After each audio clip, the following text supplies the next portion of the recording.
Okay, so you know what? While we're waiting for other people to join us, Courtney and I will go ahead and introduce ourselves. I kind of am taking over this particular part of our lessons, and then she's doing the session tomorrow. But we're going to work together, and she's going to chime in if I forget anything or she has anything else to add. So I'm Joanne Willis. I am the technology teacher at Cole Elementary, and I'm only at Cole Elementary because I'm paid through Title I money and 1 day from the district. So that's why I am working at Cole, but I'm available if any of you have any questions or need anything. You can always email us and we can help you, okay? So today we are going to just show you some interactive Zoom lesson ideas is what we're really showing you. We just want to kind of highlight a few tools that can make your lessons a little bit more interactive with your kiddos so that they're not just sitting and listening to you the whole time. We know that you guys want to know that. So I'm going to let Courtney introduce herself. Hi, my name is Courtney Casaroli, and I am the technology coach for the Clovis West area for elementary. So I see the 7 schools that are in the Clovis West area, and so I'm here to with Joanne. And so tomorrow I'll be taking the lead, and today I'm her backup. So yeah, we want to share with you some great things you can do with your students in this learning environment. Okay, so I'm going to go ahead and get started. I know we had a lot more people sign up, but this is pretty typical for our trainings. People sign up and then things come up or they forget or, you know, life happens.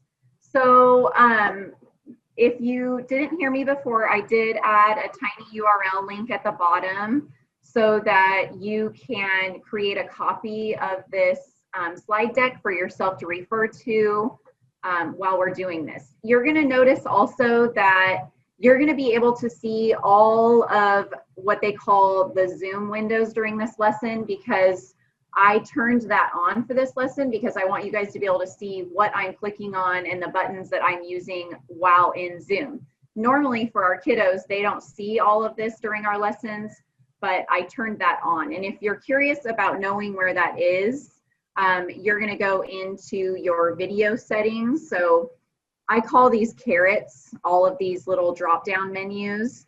And if you go into video settings, I went into share screen and I clicked on the option to show Zoom windows during screen share. So I added that to today's meeting because I'm teaching you Zoom things. So you would want to be able to see all of those Zoom windows that I'm using. Okay, so now, that down. It's kind of hard navigating through all this like you guys do every day. Okay, so with that said, let's go ahead and start. So I wanted, in this slide deck, there is actually a link to Courtney's Zoom features. This is actually a clickable link in here. And if you missed it, this is going to be a recorded session so that you can pop in and re-watch it. You'll have access to the slide deck also on the CNI website. If you don't know, all of the trainings that we do are on the CNI curriculum website. There's a training tab or a technology tab that you can go to find all of the stuff that we've done and by every topic, okay? So I am going to go ahead and pop into this Zoom link here because I just want to highlight a couple things like with screen sharing.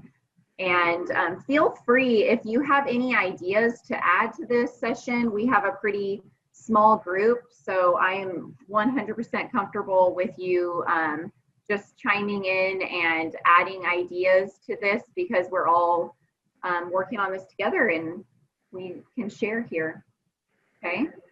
So again, this is a presentation that Courtney put together. It highlights a lot of different things in Zoom. It's several slides. A lot of slides. It keeps growing. Yeah. So we just kind of wanted to highlight some of the things that you may or may not have turned on in your settings.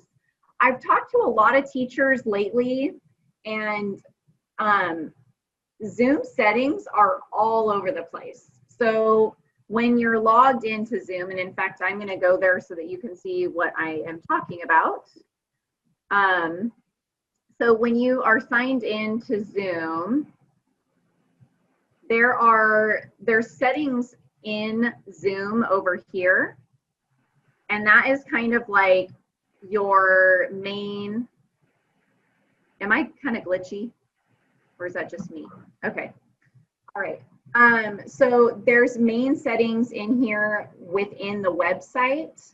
There are settings when you go to schedule a meeting, and then a lot of settings are available within the Zoom meeting. So sometimes it's the greatest challenge is just finding where that setting is.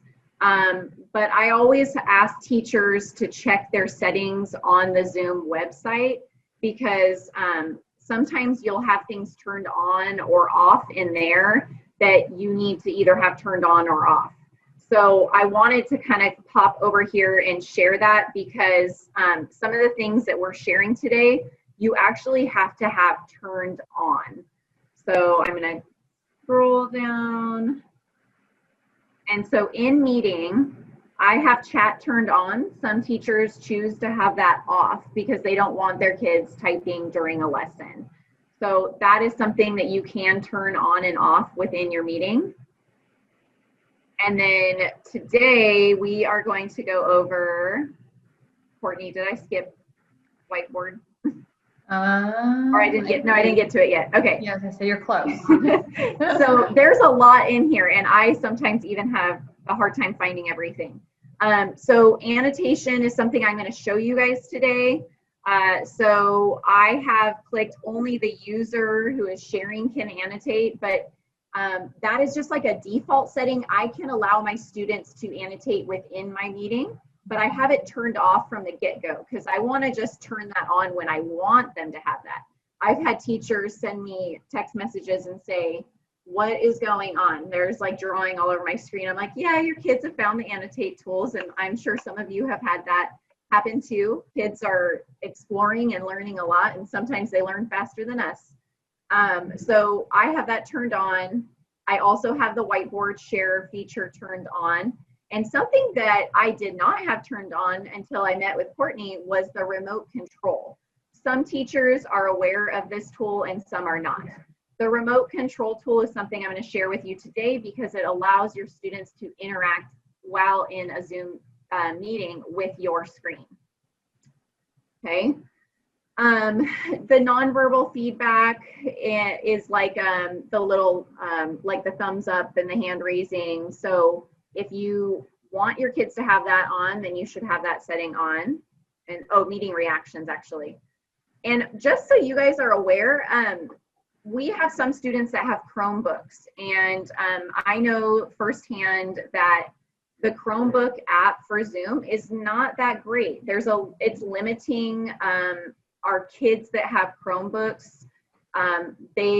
Some of them don't even have these meeting reactions.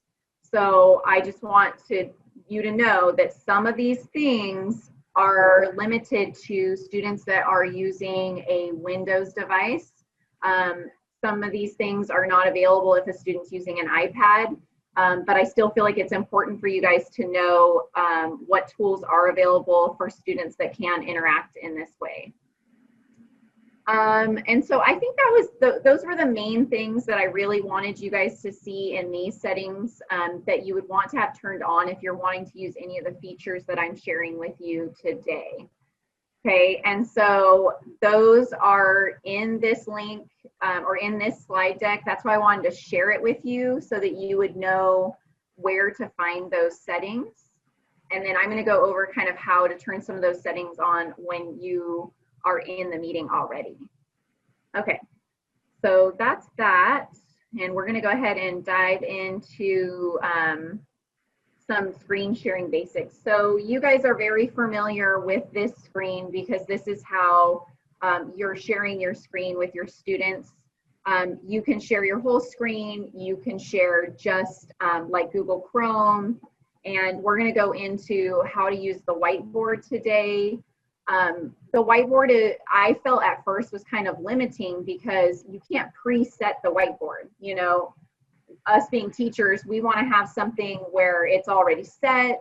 The kids can interact with it immediately. As a teacher, this is something that you'll probably just want to use more on the fly. Like, okay, well, let's work out that math problem, or let's make some fact families.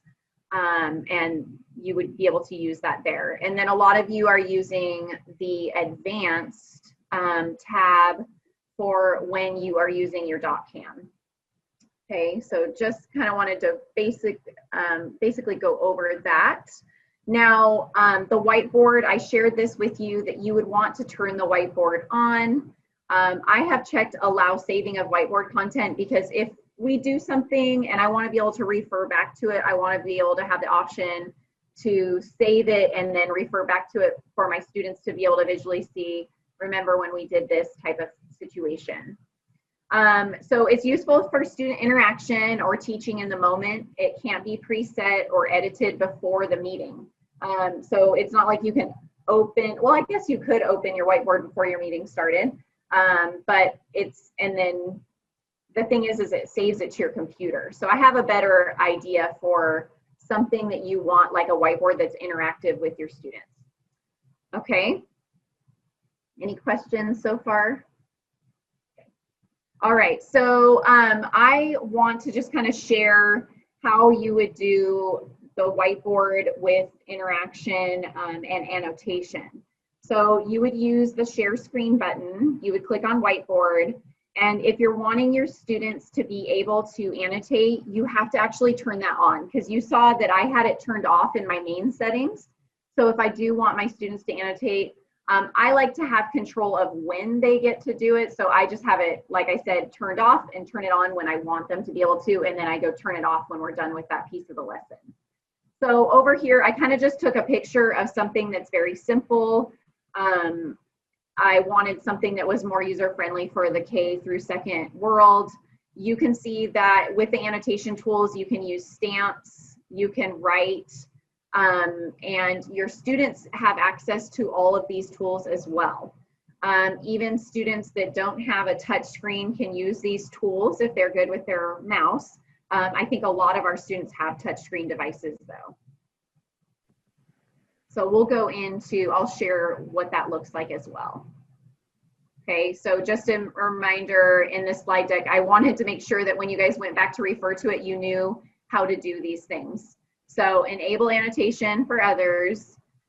This I thought was important to point out that you would not want to hide the names of the annotators. You want to know what student is annotating, and their name will pop up on the screen. So yeah, so when they are writing, their little username from Zoom is hovering on the screen where they're annotating. So nice to know who's doing it, especially if they don't do something appropriate. So when a student wants to, when you allow a student to annotate at the top of the screen, and you can see, it might depend. Some of the students might have their Zoom tools at the top of the screen and some might have them at the bottom. But what they would do is they would go to the view options button. And another reason I want you guys to have this slide deck, a lot of my teachers will pull these pictures, they'll print them out, they'll laminate them and show it to their kids and say, see, go to this button on your screen, then click this. So it's nice to have these pictures to be able to show kids exactly what it looks like. So they would go view options, they would click annotate, and then that gives them the tools to annotate. So I know that that is a little bit advanced, but I have a kindergartner and I know he knows how to maximize his screen and minimize his screen because they learn quick. So I think students would be able to learn that fairly quickly if that you were able to give them a visual of the picture of what it looks like. Okay. So before I move on, I actually want to do this. So I'm going to go to a new share, and I am going to do a whiteboard so that you guys can see what it looks like. Okay, so I need to go in and allow you guys to edit this. So I'm going to come up here and I'm going to click Enable Annotation for Others. Okay, now I want anybody, go ahead and hop on. Sorry, my phone rings all the time. I'm just going to ignore it though. Can anybody hop on and annotate? There we go. Look at that. Okay, so kids could have kind of a heyday with that. Okay, I'm seeing, if I open chat, everybody's going to see it, just so you know. Okay. All right, so you guys can see that if you had your students, for example, see, can everybody see Courtney's name on there? Mm-hmm. Yeah, so everybody, students can see each other's names when they're annotating. Obviously, you have to set some standards and rules with your students that they're only able to annotate when you give them permission to, because when you open up that annotation, everybody can annotate. But just like in the classroom, they have to learn to take turns. And that's why you would want to make sure that you had their names connected. You might even opt to make maybe groups. So this, you know, and maybe it's this group's turn to annotate that day or whatever it might be, if that's helpful. And at least students know that they're going to get the opportunity. And it's not like they're not going to have their own chance. It's just maybe another option to consider. Absolutely. So I want you guys to chime in. Does anybody have any ideas of how they might use this or how they're already using this in their lessons? Is anybody using the whiteboard and having kids annotate on it? Not yet. Did you know you could? That's why this is the basic class. Mm-hmm. But just kind of want to share tools and show you guys how your kids would be able to interact during a Zoom meeting. Okay, so I'm going to go ahead and I'm going to stop that whiteboard share. But I will show you, well, and you kind of saw how I chose to use that tool. So if I go back, you guys can see that I chose to use a picture and then have the kids, you might choose to put the stamps on and then have the kids add the plus sign or the equal sign, or you might have them write the equation out on there. You might have them even just counting. Okay. All right, so now there is a remote control tool. How many? Yeah. I have a question. So the whiteboard, everybody's always using one whiteboard. Like everybody can't do their own whiteboard and then I can just ask somebody to show me theirs? No. So everybody uses one page. Everybody uses one page. Okay.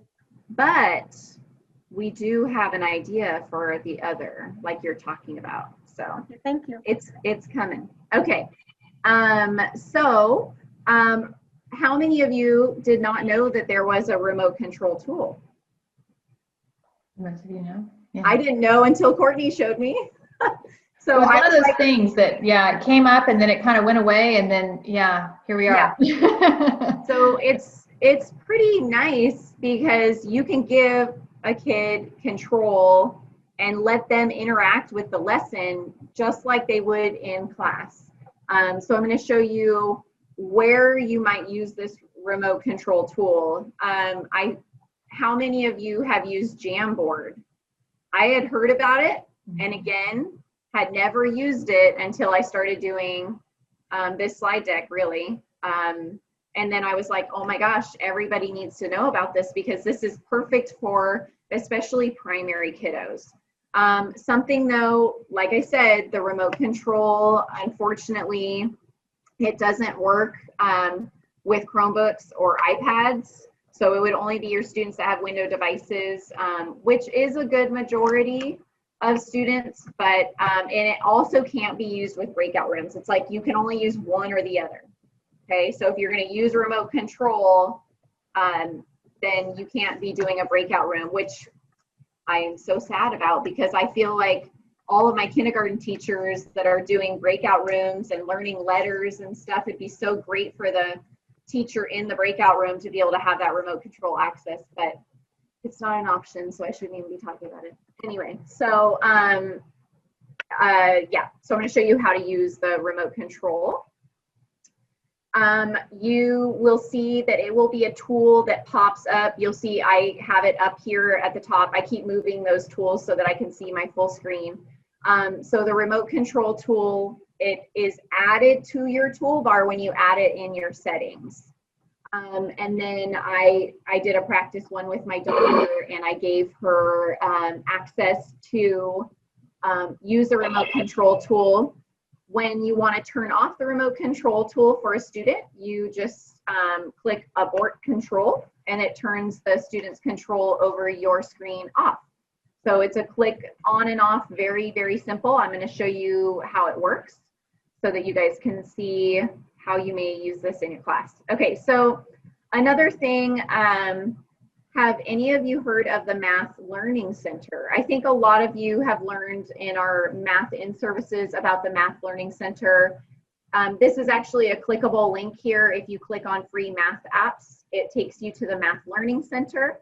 So my son is in kindergarten, he's doing 10 frames, and I know first grade does 10 frames as well. So I thought that this might be a fun tool to share with you guys.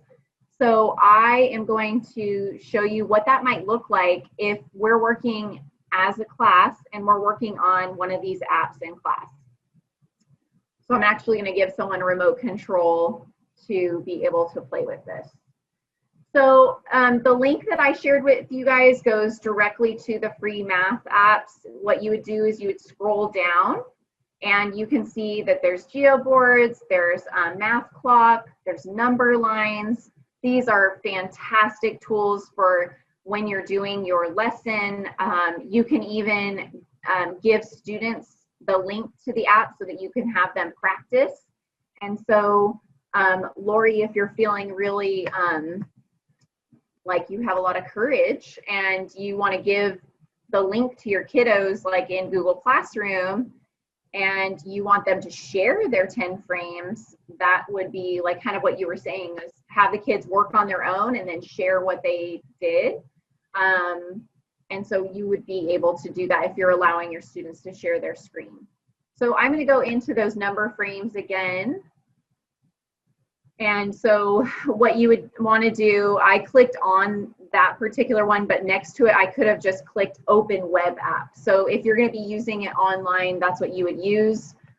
You can share with parents that they can get this, like if their students have an iPad, they can work on it within the Apple devices as well.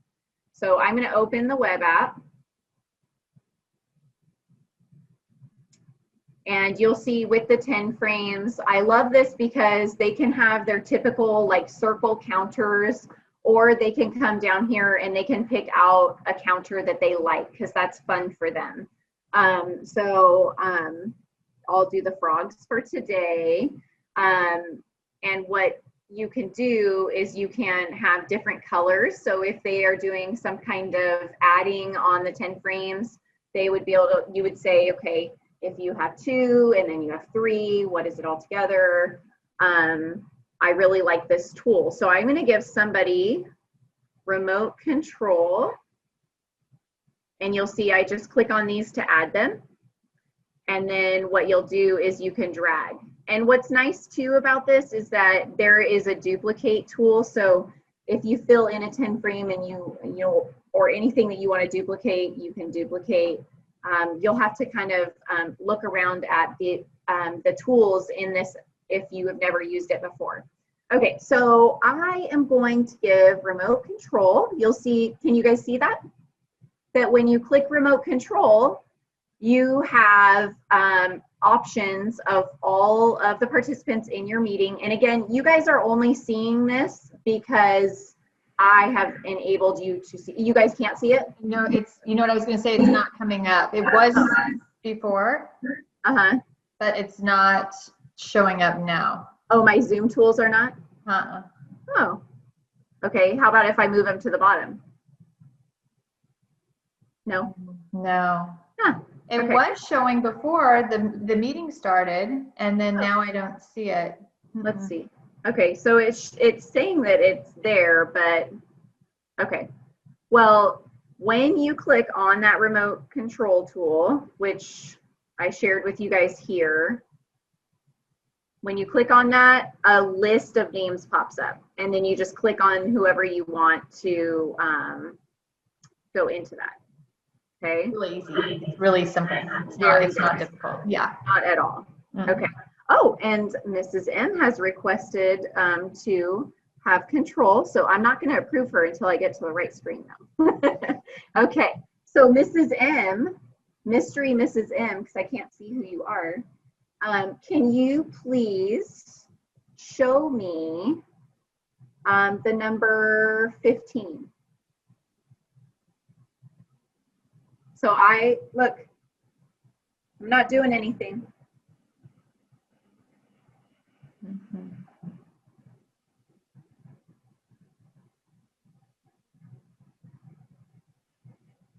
Okay. So I think that this would, okay. I think, yeah, normally that pops up, but I think you have to click in a specific box for it to go into. It's okay. One thing I've noticed also is even though someone's been granted remote control, you might communicate with your students when you want them to stop.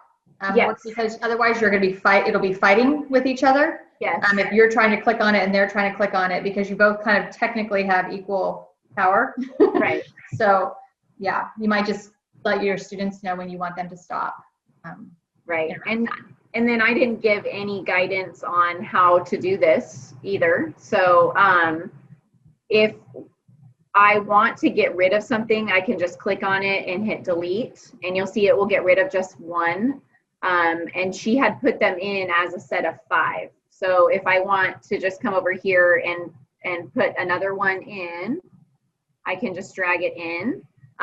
So the way that the 5s work is that you have to click on it and then you drag it into the first box and it will lay it all out.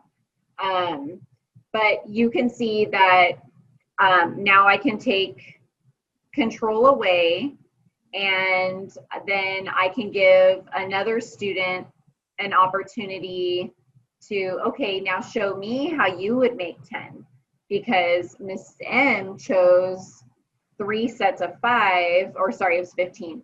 But you guys kind of get the idea. Is there anybody want to add anything as to how you might be able to use this? Okay.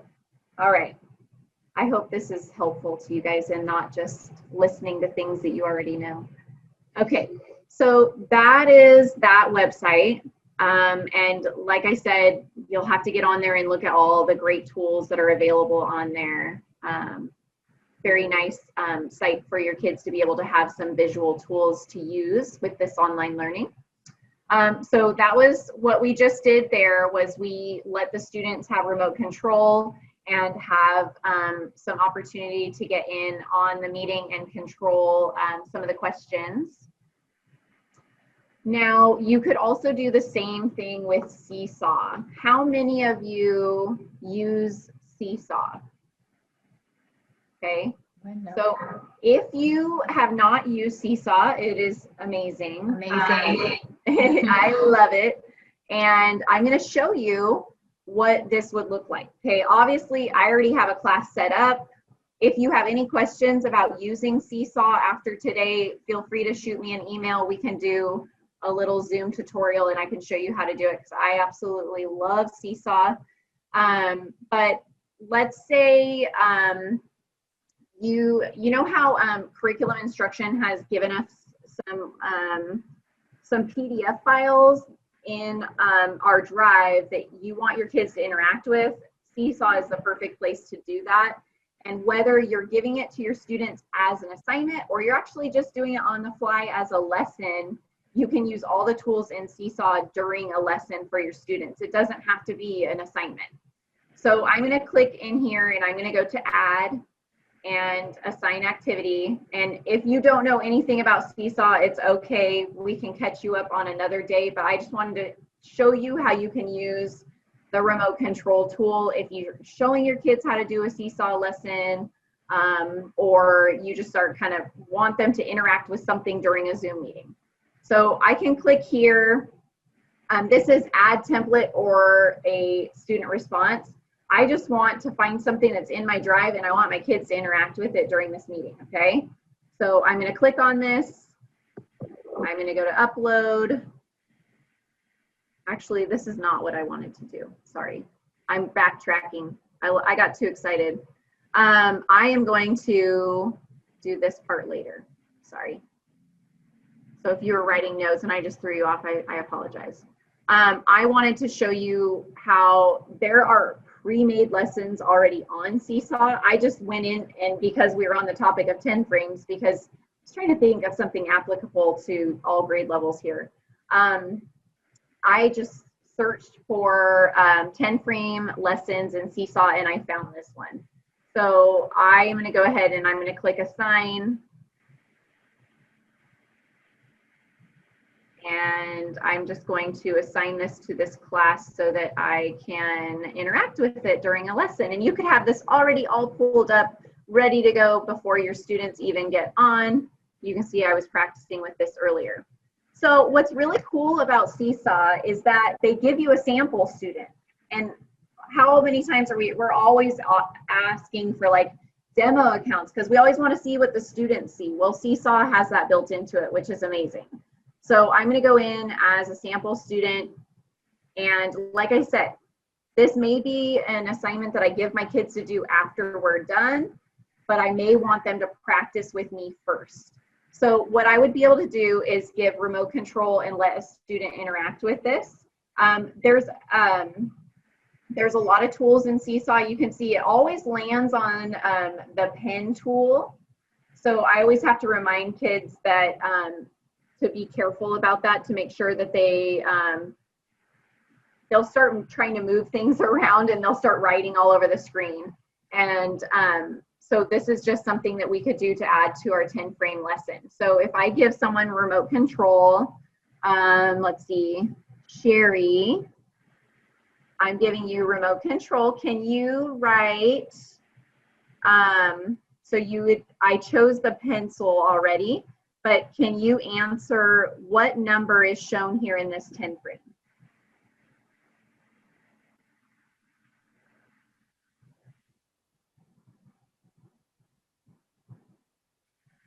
Is it working or no?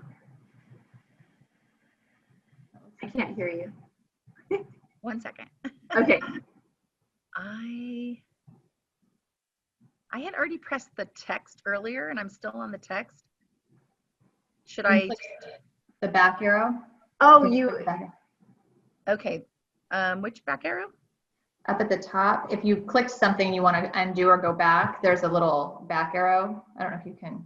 I did that, but it didn't take away the text Or box. if you just click on the text box and click the 3 dots, if there should be a little trash can that comes up, or delete. Okay. Yeah. No, it still came back. Hmm. Okay, but I could use that anyway, right? I could just type a number. Yeah, I don't see that. Do you guys see it? I don't see a text box now. How interesting. Oh, Wait. there it is. It just was delayed. Okay. Oh, right. but I'm wondering, are you using the annotation tool, or are you using, it looks like you're actually using the annotation tool because I saw your name pop up. Oh, yeah, I am still on that. Okay. Yeah, I think so. Have you closed, do you still have the little annotation tools at the top of your I screen? did. Okay, I just clicked off of that. Yeah, so you should actually be able to just click on your little pen, your pen at the bottom, and then be able to actually write on the screen. If you have remote, I can't see if there's remote control. So what she had turned on, you guys will see that annotate tool in your toolbar. So she had used that instead of using like taking control over my screen. So. But Okay, I don't see the tool. you don't need a tool. You should be able to just write on the screen. Does it not work? Oh, okay. Yeah. It's not really working very well, actually. Yeah, there is a little bit of a delay with the remote control. But I do see you. Oh yeah, there you go. Oh, wow. Crazy, right? Yeah. So you would be able to select any of the tools that are at the bottom, like the pen, the marker, any of those things that are showing up at the bottom. So you don't have to use just the annotate tools within Zoom. So it's like giving you control over my computer. Oh, okay. Yeah. There you go. Now, can I use my stylus? Yeah. Yeah. There we go. So you would be able to go through your class and have them participate. And the reason, again, that I took you to Seesaw is because there's all these wonderful lessons already pre-done in Seesaw. And so even if you didn't want your kids to have an account in Seesaw and you just use Seesaw to do interactive lessons, you could. But this is something that I just wanted you guys to see. There's lots of great lessons already done. And we all are looking for stuff that's already done. And what's nice about Seesaw lessons too is that you can go in and edit them before you assign them. You don't have to keep it the way it is. You can make a copy of it and make it yours. Yeah. Okay. All right. So another great thing to use that. And then, but Sherry had a good point that you can just use your annotate tools and students can annotate over the top of anything. So you don't have to use the tools within Seesaw. You can have your students use those annotation tools that are within Zoom too. And upside, I would add to that too. So let's say you had the choice between the two. With remote control, it's only going to be one student that can actually interact with your screen at a time. But if you had the annotation tool and it was an activity like this where it would be appropriate, you could say, well, okay, well, you know, maybe you give each student a problem to do or a row to do. You know, you could have more students involved at one time. Yep. So, you know, just things to consider when you're working, you know, with these lessons. Yeah, very good point there is, you know, yeah, on this screen, I can see 10 boxes. I could have 10 kids, you know, assigned to a certain one to where they can write on that. Okay, so very good. Okay, so any questions about using the annotation tools or the remote control with Seesaw before we go on? I have a question. Okay. It's not with the annotation tools, but it is about Seesaw. So this one was already pre-set up for you? Yeah. And you had said that a lot of things are in Google Drive that are PDF. Oh yeah. And we can use those with our class, yes. But we have to go in and fix those up, right? You have to add the text boxes and all that? Yeah, if you're wanting them to like drag and drop, yes, you can edit them. And then you can always have your kids just interact with the Google Slides as well. If you try to put in an interactive Google slide into Seesaw, all of the interactivity will be gone. It won't work that way. I had a teacher that had an interactive Google slide. She put it in Seesaw and she said they can't move around the boxes or anything because that's like not the same tools. So it doesn't work. There is a workaround on that because this has come up with K2 teachers that I've worked with.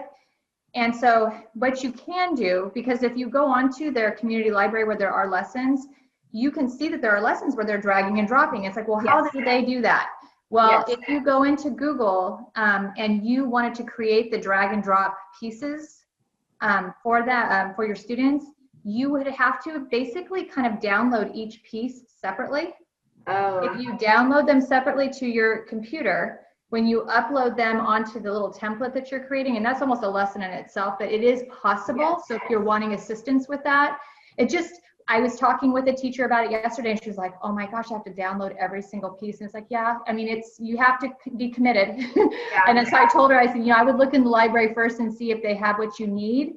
And, and if they don't, and you want to take that on, then yeah, it is possible. You can. Right. Yeah, it's better almost, I feel like Seesaw is better if it's just a PDF that they interact with, because they have all the tools they need. Because the thing with an interactive Google slide is that they are dragging and dropping things where, like maybe a circle where they're selecting something, where if it's a PDF put in Seesaw, they can just go in and they can use the pen and circle it themselves. They don't actually have to have a floating circle.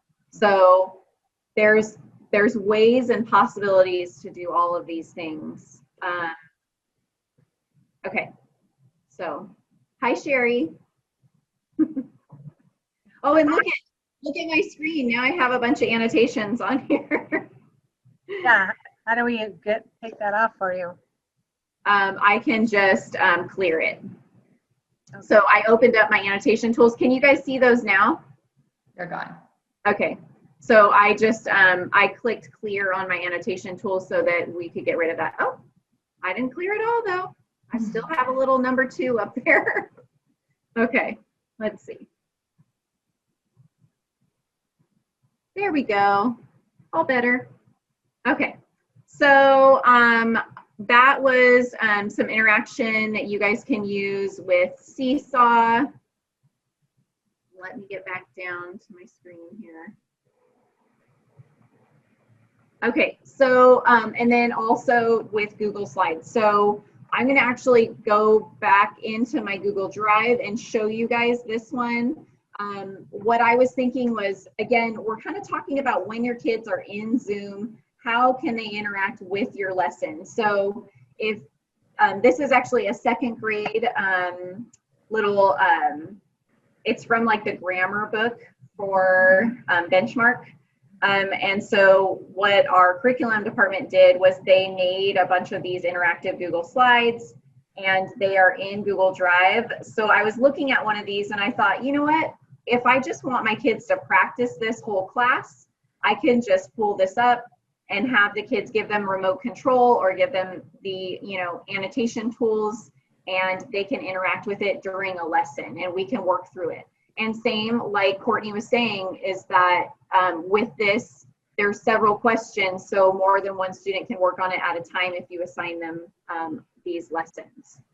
So that would be another thing. I don't think I actually need to share that with you guys. I think you understand now how the annotation and remote control work, but you could do that with this too. Okay. And then I wanted to show you guys Jamboard. And the reason I wanted you guys to see this is because you can put like what's like a sticky note kind of, and then the kids can drag and drop them into categories. So if you give that remote control access, students would be able to drag those into the correct place if that was something that you wanted to do. So let's take a look at what that looks like. The great thing while you're doing that about Jamboard is I think it's one of the only whiteboard apps, at least that I've seen, that allows you to make multiple whiteboards, like a flip chart almost, right, in one lesson, so you don't have to keep reopening, and it saves automatically in your drive. So if you look up at the top of the screen up there, you can see that you can just keep adding more whiteboards to the same lesson, which is kind of, I think, a nice little plus with that. Right. And then you can also, if you guys don't know, if you've never heard of Jamboard, it's going to be in your waffle. And just a reminder for any of you that may not know, you can move these apps around. Jamboard is actually kind of far down on the list, and I moved it up toward the top so that I could access it much faster. So any of those apps that are in your waffle, you can move around. So again, that's Jamboard. So I just made this one quickly because it went with that other lesson that I was talking about. So this particular lesson, I was saying, you can assign it on Google Classroom, or you can put this as a PDF in Seesaw if you want kids to interact with it once you're done. but if you want to use it during the Zoom lesson, I just kind of did an extension activity of that worksheet. So in this worksheet, or this, we could talk about past and present, and then that little worksheet could be something they could do independent afterward. So I would give remote control, and I'm going to go ahead and do that. Let's see. Kristen, I'm going to give you remote control. Can you put the word where? Is the word where past or present? Can you move that?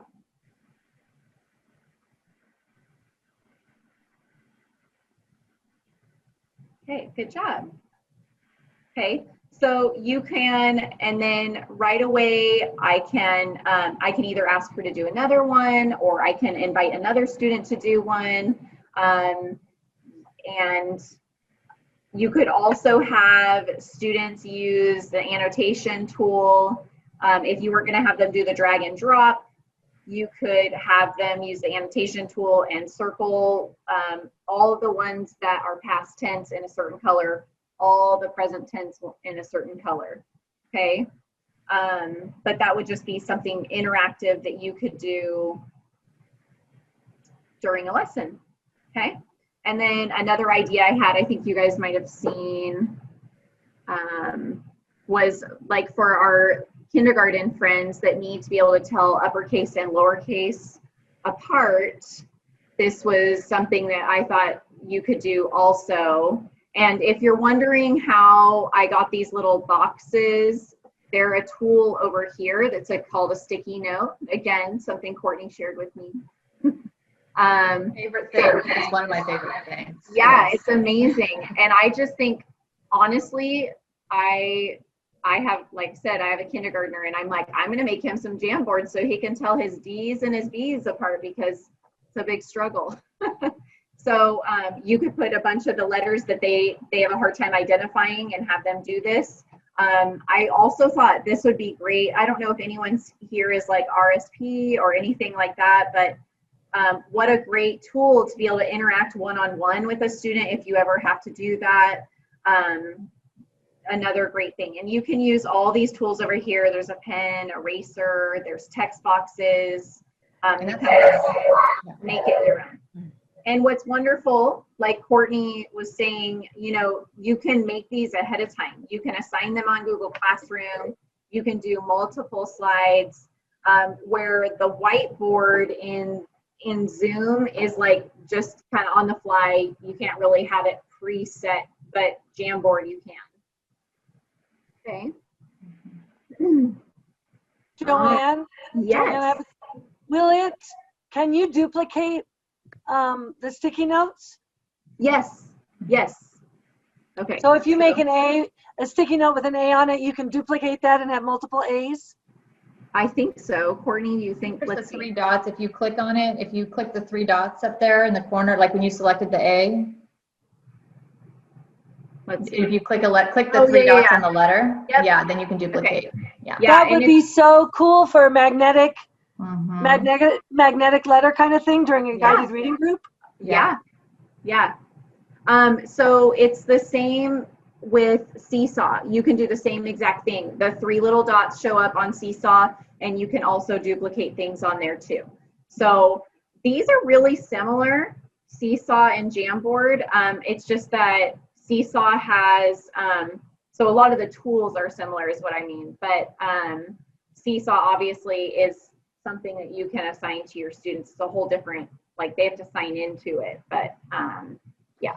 And you can assign Jamboards. If you're using Google Classroom, you can assign a Jamboard and make a copy for each student as well. So if you wanted to get started on something, maybe whole class and do a remote control, or let the students annotate and work together, and then you wanted to send them off, you can actually assign Jamboard just like you would any other assignment in Classroom. So right.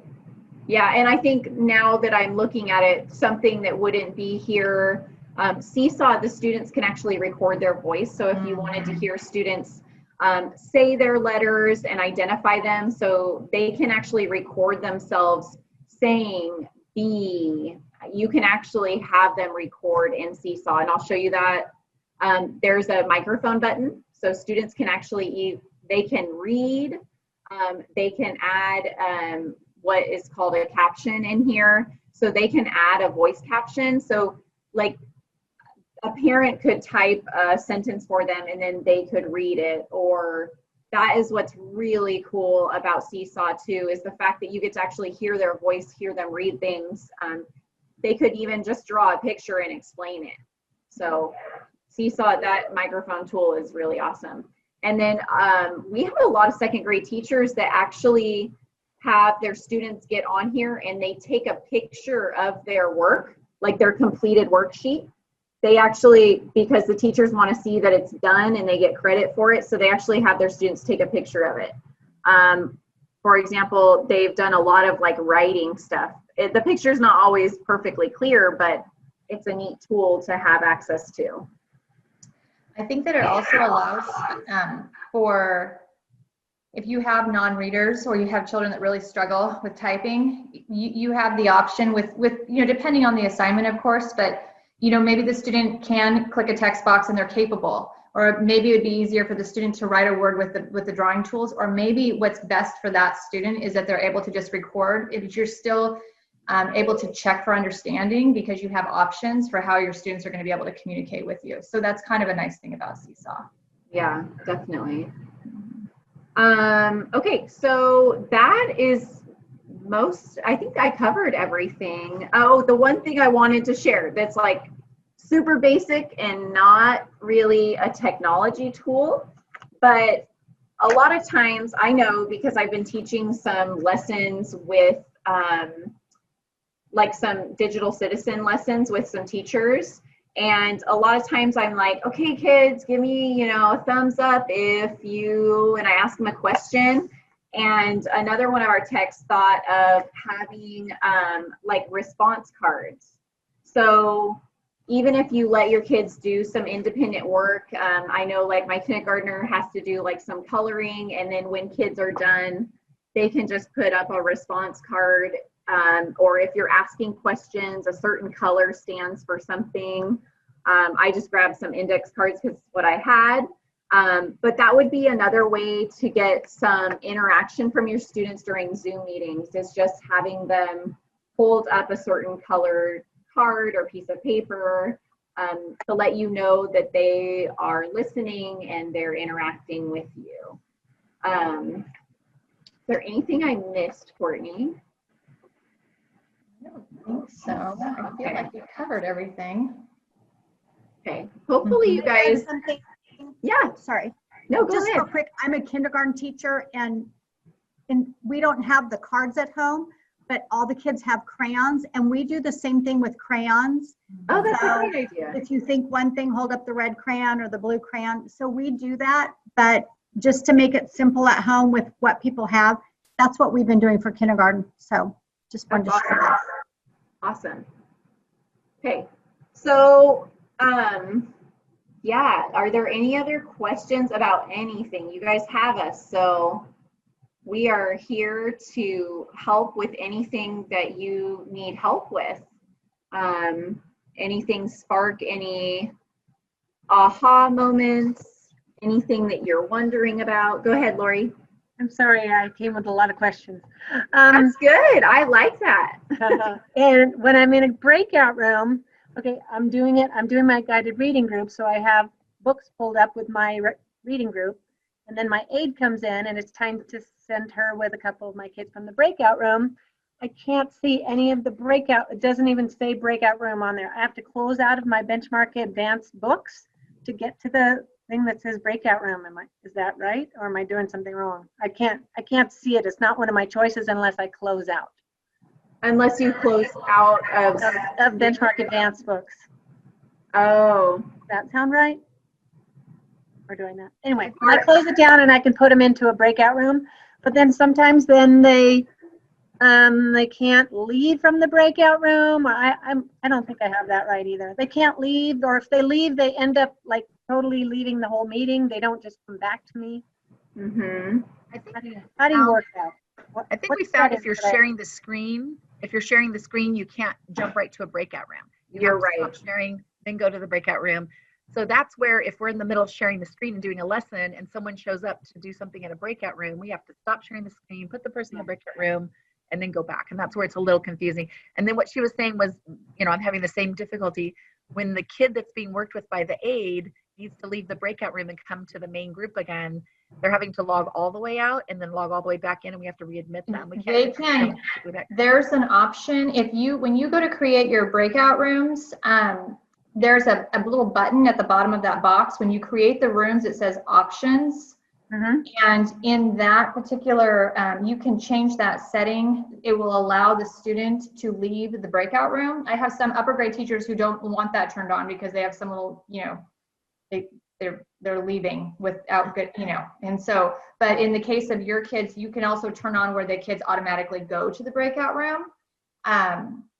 And so then you don't have to wait for them to click that little button, which is hard for little ones, I think, sometimes. And you can also make it so that they're able to leave the breakout room and go back to the main session. So they shouldn't have to be signing out to do that. Okay. Yeah. Can the aide just, her student, say she was working with one student, that student was done, and so that student came back. Can the aide just pull the next person, or do I have to? Only the host. Yeah, only the host. Even if she's the co-host, she can't do that. So Only I have to the close host. everything down again and send another person to the breakout room and then share my screen again with my kids. Well, what you could, you're still going to have to come out because technically the host, I wish that's something that that would be like on my top 3, like things that I wish Zoom would improve. But you could make extra breakout rooms. I've had some that are in that situation where they've got kids coming and going, and then they run out of breakout rooms and have to close everything. But if you make extra breakout rooms, at least then you could send a student into that, if that makes sense. I don't know if that would help exactly what you're talking about, but I know what you're saying. Like if you've maxed out your breakout rooms and another student comes, you have to close them all because you can't add another one if you need 5 and you only have 4. But if you make 6, then you have them created. There just may not be a student in them. Yeah, that makes sense. But I think what she's asking is, you have to stop sharing every time to. Okay, I thought I was doing something wrong because it seemed like there's got to be a button for this. Okay. No, at the very beginning, kindergarten was like, there has to be a different way, and I'm like, there's not.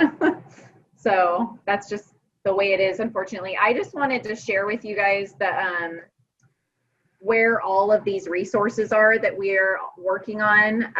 So for example, information about Zoom is going to be on this curriculum website. I know Dr. Parra sends it out on Fridays, but we're recording this and we're going to give you also our slide decks. But if you have any other questions about Zoom or the tools in it, you'll be able to find that here. It's a ever evolving website where things are being constantly added. So whenever a teacher asks me a question that I don't immediately know, this is my first stop shop. I come here, I look for a good video resource, and then I send it off to the teacher. So just so you guys know, there is a lot of information here. Okay. So, okay. Carmen, did you have a question? Yeah, I have this with the breakout room. My one little girl has an iPad, and I always have to go back in that breakout room and leave the rest of them and allow her to come back. Is there another option, or is it just because she has the iPad? She's the only one that can't come back. I'll have to look into that because I have not heard of that issue yet. Have you, Courtney? No, it could just be her. Okay. Okay, Yeah. thank you. Well, yeah. But yeah, did anybody else have any more questions? I know go ahead, Rebecca. I'm not used to unmuting myself. I know. I know how to mute kids real fast. I've been doing Scholastic. If we do remote control, can the kids do this part with me? Do you have it online? I do. Yeah. They can? Yeah. Okay, so then I would switch it to remote and then switch to the program online, and they'll be able to do the last page with me? Yeah, you can either, so you have lots of options for that. So anything that even if you have just a paper copy of it, or if you have an online copy. I do, yeah. Yeah, so you could make it an assignment in Seesaw where they would be able to just interact with it on the screen like it was a piece of paper in front of them. If you want to do it during a lesson, you can use the annotation tools, and you can also use the remote control tools. So yeah, lots of different options, but they would be So if able I to. do it during a lesson, they all have access to it? Is that the way it works? Yeah. Okay. If you're going, so are you saying if you did it as an assignment in Seesaw? No, I'm just thinking if I did it whole class. I can do it as an assignment in Seesaw, but if I wanted to do a whole class to introduce and say, on your, I want you to circle whatever. Yep. So if I would give them. If you were in Scholastic News, you could open it in Scholastic and they can, yes. Mm-hmm. Yep. Okay, I'm going to be trying. Thank you. Yeah, yeah. I love that. Mm-hmm. I hear and see excitement. So, yeah, okay. Well, if there's no more questions, or if you think of something after this meeting, just feel free to reach out to us. We're so happy to help, and we can always quickly do a quick little Zoom with you if you have any questions, or we can just answer your emails. Okay. All right. Well, then I'm going to let you guys all go. Thanks for being here with us. And if you enjoyed this, make sure that you tell your peers to sign up for our further ones, because it's so nice.